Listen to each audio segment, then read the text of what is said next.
relatively speaking, the Raps have looked pretty good of late. However, the next month could be a little rough for them. And that's a good thing. No, they're gonna mess up this tank. I'm being pulled in many different directions right now. I don't know what to think right now. It's funny, we got the Angel on one side, the Devil on the other, both over Fab's shoulder. This is Basketball Island. Hein, Hambone, West, Fab, and I don't know, when looking at this Raps team, the one thing that really stands out to me is the home road splits, because they've actually been pretty competitive and good at home, and on the road they're a disaster. What do we attribute that to? They're young. I think that's what it is. It's tough to close out games on the road. I do like what I've seen at home. I think the play at home gives you hope for the future, especially for someone like RJ Barrett, who for whatever reason just performs a lot better at home, over 30 points a game. We'll get, just for those in the comments, stretch your fingers because you're going to work it. When we talk RJ, you can go to the comments and chirp all of us, even though we all have different opinions, but just you'll have your moment to talk RJ comment. I find it peculiar that he just does a lot better at home. Maybe it's the home cooking. Maybe it's just the Toronto fans. He's got his fam in the stands all the time, but it is very peculiar. The guy averages 30-plus points at home. That's third highest point total in the NBA. It's very, very interesting. I'm encouraged by their play at home. Would love to see it translate on the road. Yeah, I mean, it's still a pretty small-ish sample of games, so I don't know if this is he going to continue to score 30 points at home? Maybe. I don't know. Maybe. Is he going to continue to be as bad as he is on the road? I think this will flatten out a little bit. How is there a 20% drop in free throw percentage home to road? That makes no sense. Well, you don't have people in the stands trying to chirp at you, scream at you. 20% though? I know. I'm with you. I think it's what Hamill said, though. This is a young team. I'm not surprised by it.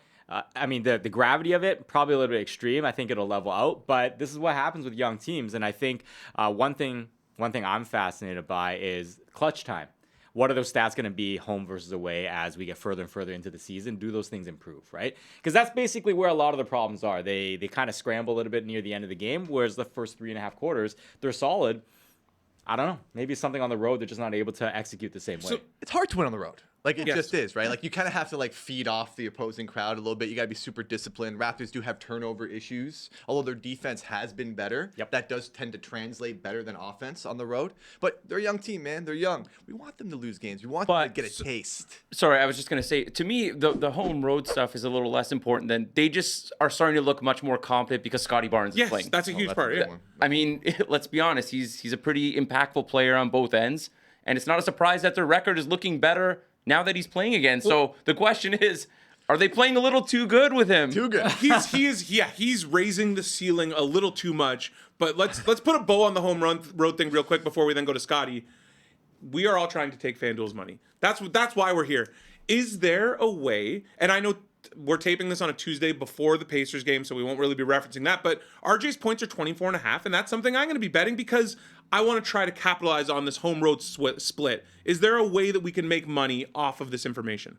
I think it's tough to lean into that type of information until it's like crystal clear that there's something happening. Like I can't tell you why that happens, right?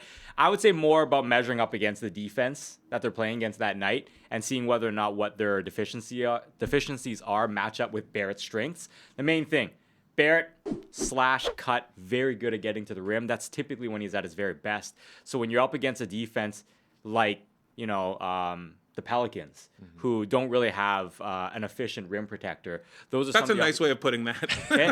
Those are the ways that I think you take advantage. Not a big Eves Messi guy? Too young, right? There are a lot of good centers in the league. He brought him up on DSC the other day too. Yeah, like the way it is ultimately, a team like the Pacers, Miles Turner, stats shows up a lot of blocks, but they're actually not a good rim protection team. So I think that's how you probably cherry pick somebody like Barrett. The home away split stuff, I can't back that. I don't know how to quantify that. I just want to splash loose, and then here comes Wes with a predictable, responsible take of we don't have enough data. Take that for data. No, we don't have enough data. Let's maybe build the sample. You are a known loose splasher. Yes, yeah. I was splashing it. I like what you said a couple episodes back was when the Raptors are ahead, especially on the road, just Bet the other And team. thank you for flagging that with the Heat game the other day. I got greedy and bet 12-1 money line as opposed to taking the responsible plus 7.5, which all of you did. If you want to win money, take the points. That's the advice. Like the money line flyers are nice. I would like do a little sprinkle. Why not on the both? Yeah, money it's like the Unit the on old the- El Paso ad. Why can't we have both? How do you decide between crunchy and soft tacos? ¿Por qué no los dos? I think that's the best that this group has in terms of like kind of surefire locks is the 6 minute to go, Yes. 5 minutes to go in the fourth quarter opposing team spread. That's probably the best we got. Hedge your heart. Yes. Hedge your Now, heart. I might hedge on their win total because do we want them to go over 24.5 wins? I mean, on that note, I think right now that the challenge is, if we're talking about tanking, it seems like definitively there will be 3 teams worse than the Raps going into April or June. So, where do they end up? Like, I'm very confused about where they end up, and I think that win total number gets so tough because they can't commit to get one of those ultimate but picks. aren't we going to see that number? But the more we see Scotty Barnes, I think this team's actually okay and watchable with Scotty Barnes. So is that number now a bit of a value because? Right, you said it. You can't catch the bottom. You cannot get there. And that's what I'm saying. That's why I'm torn. It's like, yeah, you're going to catch the whiz? You can't. No win November? All right? Getting us a little 14.5 win total? Sorry. These other teams are demons. You can't. The Wiz, no wins in November. Portland's going to mess around. Yeah. They're going to go down. Utah is clear. Like, Utah- their yeah. coach is even intentionally losing games in the end of the fourth quarter. Like, it's tough. It's tough. Raptors need to be like them. They need- won't. They have They too won't. much talent. They can't. So what's the solution then? What are you saying? I don't. So what? No. What do you want me to say? no, I What was- shut down people late in the year when it matters? So now, Like, okay, now the other question is, do you not want to see their players play together in terms of team building? So Yes. are you like ultimately, if you're going to draft high in this next draft, you also need to see what you're working with, which we haven't seen. I also don't see the Raptors front office being bold enough to be like, all right, all star players have to average under 30 minutes a night. That's not happening, but that's what it would take It would in be- order to. it would That's be what it would helpful. take to match up to Washington and to the. But that would be extremely helpful. Like, with all due respect, man, like these wins right now don't mean they do not matter. Like, they're not going to matter in March. They're not going to matter June as the finals is Over ending. the course when of the you're year, winning for though, draft. they're too good to be at that bottom. I understand. So it's like build that chemistry, and you know what? Finish with between the 5th and 8th worst record, and you're still gonna get a good pick, and maybe some lottery luck. So here's the schedule for the month. boy. So Oklahoma City, Dallas, New York, Brooklyn, Houston. Should we Mike and the Mad Dog it? That's a loss. New York, Memphis, Brooklyn's- Atlanta, Boston. Brooklyn's the winnable game. That needs to be a couple wins at best. But, One. but they're at One. home for a lot of these games, and Yeah. we've seen how they've looked at home. I'm stressing out, man, because I'm happy about these wins, but then I'm looking at the odds, and I'm like, you need a good pick in this draft. So I'm happy when they win, but then I look at teams like the Wizards, and I'm like, you're falling behind them, and you know, you don't want 35 wins. How much better would it be for this franchise to find the next like contending team, right? Like that's what the prize is. You want to be the next like Lowry, DeRozan teams that we fell in love with Yes. back in the day, and then you make that big move for Kawhi. I'm not saying that move will be available, but you need to get to that point. Now, what sucks about that is the way they got there was kind of random, right? Yeah. That one trade, Rudy Gay goes, you bring in a bunch of depth, and all of a sudden this era just kicks off. The North era kicks off. I don't think that's going to happen this time around. You need that stud in the draft. The NBA team's a little too smart now. Salary cap machinations. The team that they have right now with Quickly, Barrett, and hold on. Scotty, you need that next stud on a low 4 years of very, very minimal contract, like something under 7 mil, 8 mil, to build with them. And I think that's how you build the next good Raptors team. Okay, now join me, Fab, and Wes in reality, where it's impossible to get that low. So you're going to need lottery luck because there is no possibility where they can get that bad. Well, and also, I mean, look at the draft this year. Being in the bottom three doesn't guarantee the number one overall pick. That's the so, thing. Yeah, look, it doesn't. I That's think what the I'm saying, Raps, the I fifth think, to seventh I think the worst Raps will end up being somewhere good enough in the lottery that they'll have a reasonable shot at the top three.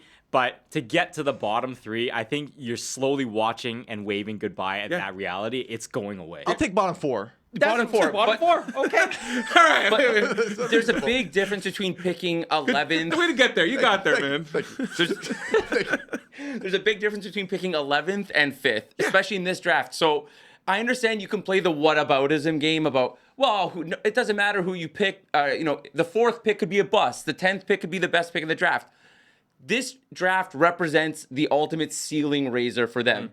There is no tomorrow, like Rocky. Like I'm like Apollo Creed right now, yelling at Rocky. You gotta have the echo. There is no tomorrow.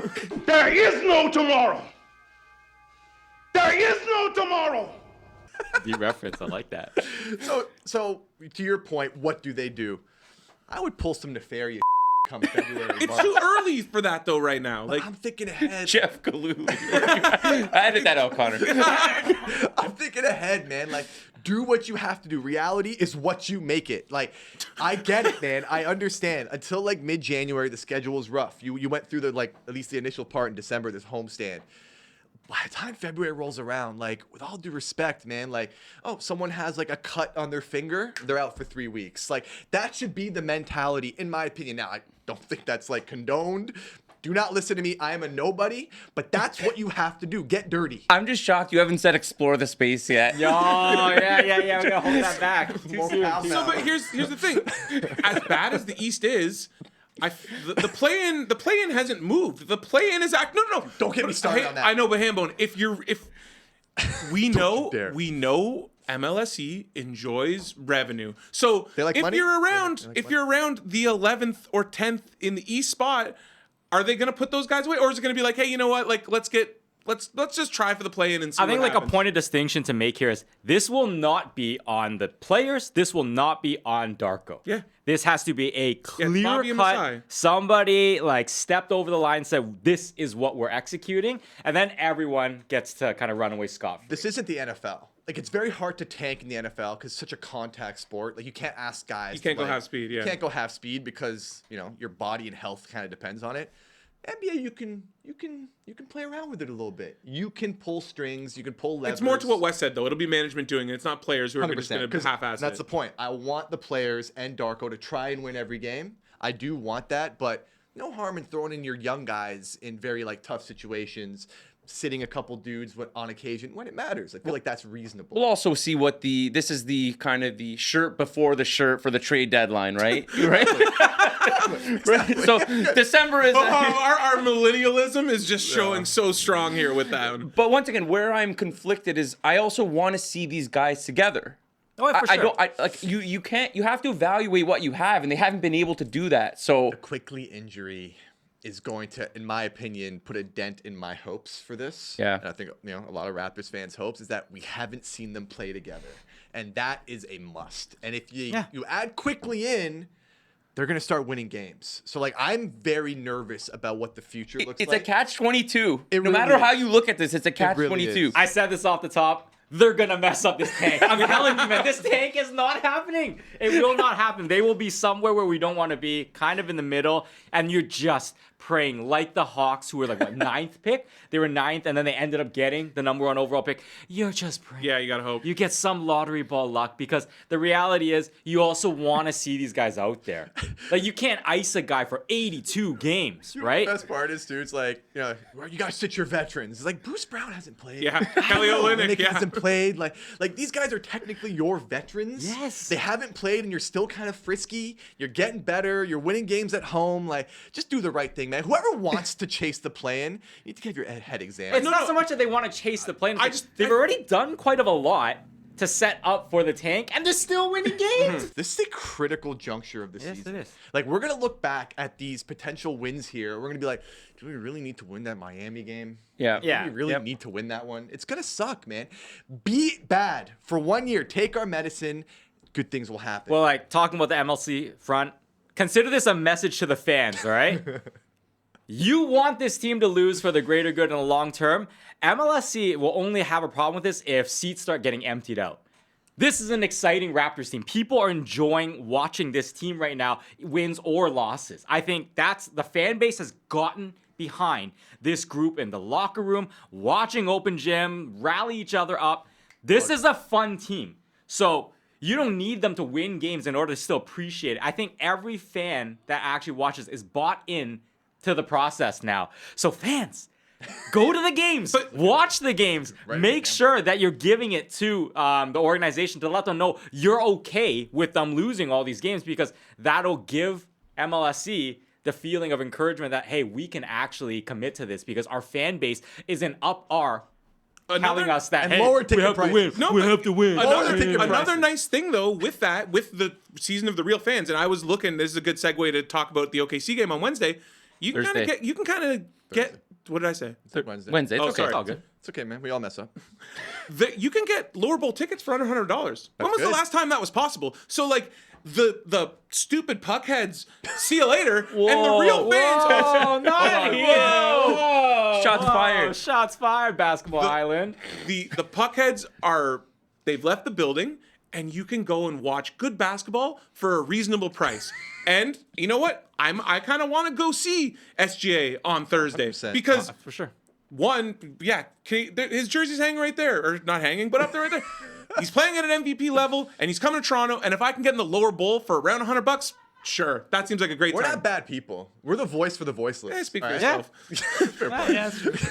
But like, we're just like, no, like, there is support behind this team. I actually love these guys. Yeah. I've had a lot of fun watching them. I like hearing Most fun team since the title defense. Yeah, I agree. Fairweather fans, yeah, you're probably not watching. That's fine. But those who are like diehards, you watch this team, you know this team is building something, and you're enjoying the process. And I think most of the fans that are real ones, you see it now. It's very clear. Like this team is working towards something. It's not like a never gonna be good type of young team. Like this is a promising team. Yeah. Okay, let's transition to that OKC game Thursday because we talked about all the losses. That's gonna be a loss, but SGA coming to town. I don't know, like TSN, pay for the boys to go. I know you'll already be there, but like, why would you not want to go watch the greatest Canadian to ever play basketball? Ever. Period. Ever. In person. You put him ahead of That's Nash already? No, That's not not- yet, but he no, will no, finish. he's ahead he of will Nash. Already? Not yet. But Two he MVPs? He will finish. The trajectory is there, but yes, I'm telling you guys, can't put him there yet. I don't think you can you either. can't put him there yet. But if you watch career He's better than Nash. Like, career trajectory, you will see this guy will end up being the greatest Canadian. If it wasn't for a Kobe airball and stupid Ron Artest, Nash has a ring. So like, the margins are extremely thin. Yeah. So like, he'll get there, but just pump the brakes just a little bit. Well, usually I'm the one over the top with hyperbole. So shocking coming from you. Well, speaking of Canadian content, the Dylan Brooks SGA beefing over loved it. the ball, that was fun. They loved seem it. to enjoy it though. oh yeah. What's What's your read on that? Were they? It's competitive. Do you think there's something simmering There's under no the bad surface? blood. That's two people who that's a friendly competitiveness. I hope you're right. And a little something extra in that. But, like, I do love the competitiveness. I love that they're laughing at each other. Like, when Dylan hit that shot next possession, gave him a little bit of stare down. Like, okay, these guys are, like, going at it. I do think there's a respect level there. I love the feistiness of it. I was up, like, cheering, like, rooting for that. I'm like, that game was one of the better games of the season. Like, Houston's been involved in, like, some really, really good games. The Minnesota game before that. But I love the hunger and the vigor. And it's like good Canadian kids playing tough ball. Like, I like that. Put it this way, a guy like Dylan Brooks, you don't think in his head he thinks he's the league's #1 best defender. You bet your ass he thinks that. So in that moment, a game that really matters for a Houston Rockets team that's now literally second in the West, facing off against the #1 team in the entire conference. You don't think that moment mattered for him. He's trying to show SJ, like, hey, good for you. You're the best scorer in blah, blah, blah. Yeah. I'm the best defender in this league. Like, so now, bet your ass I am. You guys, we kind of talked about it before the cameras were rolling. This could be one of those next great future rivalries. And last week we gave out Ime for potential for Coach of the Year. Is Houston, like, I don't even want to ask the question because I think Houston is for real. Obviously not like title for real, but this could be they could finish a top 3 seed, and would that shock us? I don't think so. So credit to Wes for pinpointing Rockets over to come into the season. I think they're built for the regular season. They are a deep, deep team. Like Reed Shepherd was drafted, 3rd overall? Yep. And he hasn't play. barely sees the floor. Like, they are absolutely loaded. I think they are built for the regular season. The Udoka, if you got it at that price, there's still a little bit of value there, depending on what you feel about Cleveland. Although Atkinson seems to have it. Also, But Cleveland's we're seeing it's. they had a big win yeah. against Boston, and Cleveland is, whatever you believe, they are a very good team, but.